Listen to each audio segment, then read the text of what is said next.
Back in 2019, we put together a video of the choices to consider for heating your van, which you can find up here. All of those are still relevant today, but in the past 4 years, some things have changed. We've got new technologies for heating, and with the price of lithium batteries coming down and the capacities going up, we may be reaching the point where heating your van using battery power is an option. So keep watching as we check out this electric Wi-Fi connected infrared heating panel from MirrorStone to see what it can do. Don't forget to check out our other videos on everything campervan and motorhome related, from solar to water, heating to gadgets, tyres to trips. If you like this video, please do hit the thumbs up. It really does help me to know what you like, and you can ask any questions or give feedback in the comments. If you want to make sure you don't miss any of our future videos, please hit the subscribe button, and clicking the bell will give you a notification when a new video goes live. Finally, if you do decide to hit the thumbs down, it would be great if you could also leave a comment so I know what you didn't like. Compared to more traditional types of heater, the infrared heating panel consumes just a fraction of the electrical power. This is mainly because rather than heating the air and that heat having to transfer to you and other objects by convection, an infrared panel uses radiant heat to actually heat you and the items directly. They have no moving parts, so there really is very little that can go wrong with them, and they're space saving in various physical sizes and powers, and can easily be accommodated in a van. Panels from MirrorStone start with basic heating panels to thermostatically controlled panels to fully connected panels. We chose their NXT Gen panel to try out as it has a fully programmable thermostat. For the size of our van and the level of insulation, we're trying a 350 watts, roughly 30 by 120 centimetre in size. Let's take a look at it.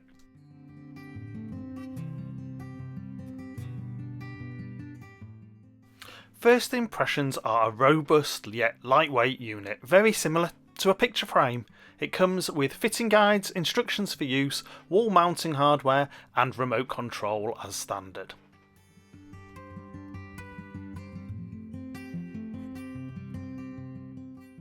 Wall mounting is an easy option using the brackets already attached to the panel. It can also be ceiling mounted using additional brackets or a suspension kit that provide a slightly wider air gap between the panel and the ceiling.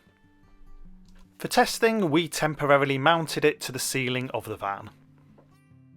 We'll be checking its power usage using this plug-in meter, and checking its heating performance using a separate Wi-Fi connected thermometer. It would have been great to test this in cold temperatures, but we've not really been having those. So it's about 13 degrees at the moment, which is a bit chilly. So we'll pop the heating on and see how it goes. The plug-in energy meter shows it's using 274 watts of power. We're on hookup, so we're powering it through the mains power. We've set it at 19 degrees. We set it on a bit earlier to start bringing the heat up. We'll show you a before and after on the thermal imaging now. So before the heater's on, we can see that the surface temperature of the items in the van, except for where I've been sitting, is between 11 and 14 degrees. It's worth noting that the panel does get pretty warm to the touch, and almost straight away you feel the warming action on you and the items in the van. It obviously takes some time to warm the entire van, but the feeling whilst it is doing so is very comforting. Our van is well insulated with double glazing, and we're using our thermal windscreen cover. Here you can see the temperature the van surfaces after a couple of hours, and the air temperature reaches that target we set of 19 degrees. We left it set throughout the night, and as you can see it did a great job of maintaining a comfortable temperature whilst the outdoor temperature was changing. Let's see how it performed on power for 24 hours. The plug-in energy meter shows us that during that 24-hour period it was actually heating for 14 hours and 11 minutes and consumed 4.3 kilowatt hours of electricity. So as a heater to use on hookup, it's definitely an easy to install, simple to use and efficient way to keep your van warm. Let's take a closer look at the programmable remote. This lets you really simply set either a 5-day weekday and 2-day weekend schedule, or an individual day schedule. You can program the temperature for up to 2 time slots per day and set temperatures for each.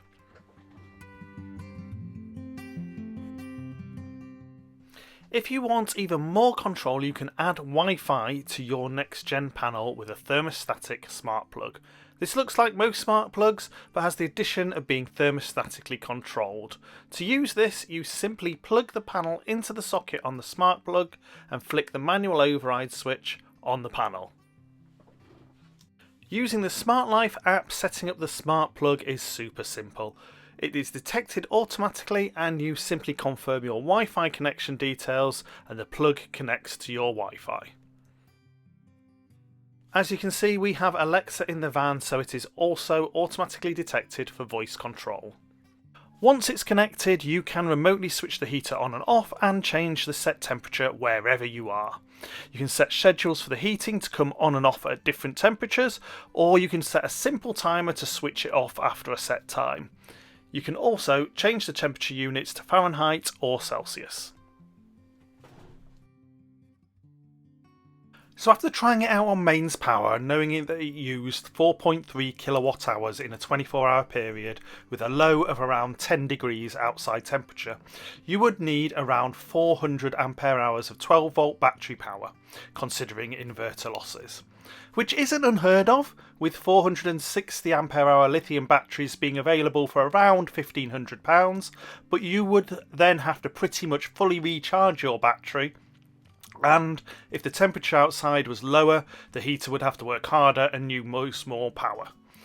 But I think if you were running it on battery through an inverter, you'd probably change how you used it.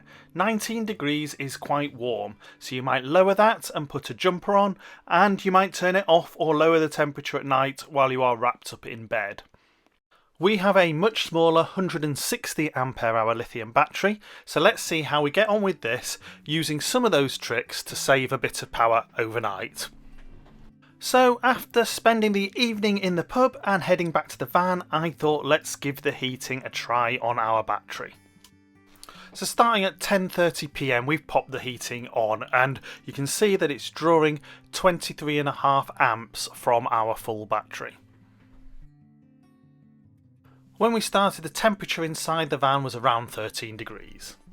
Around an hour later, you can see the air temperature in the van is up to 16.4 and it's feeling a lot more comfortable. And we've used around 22 ampere hours of battery power. By around 1 AM you can see the temperature in the van is between 18 and 19 degrees, depending on if you use the heater's thermostat or the separate thermometer. And we've used just under 60 ampere hours of battery power. So at this point, I turned off the heating as I settled into bed. The temperature dropped a few degrees with the heater off and I turned it back on at 6 AM to warm the van before getting up. By 7 AM it was warming up nicely with an air temperature of around 15 degrees, but actually feeling warmer probably because of that radiant heating action.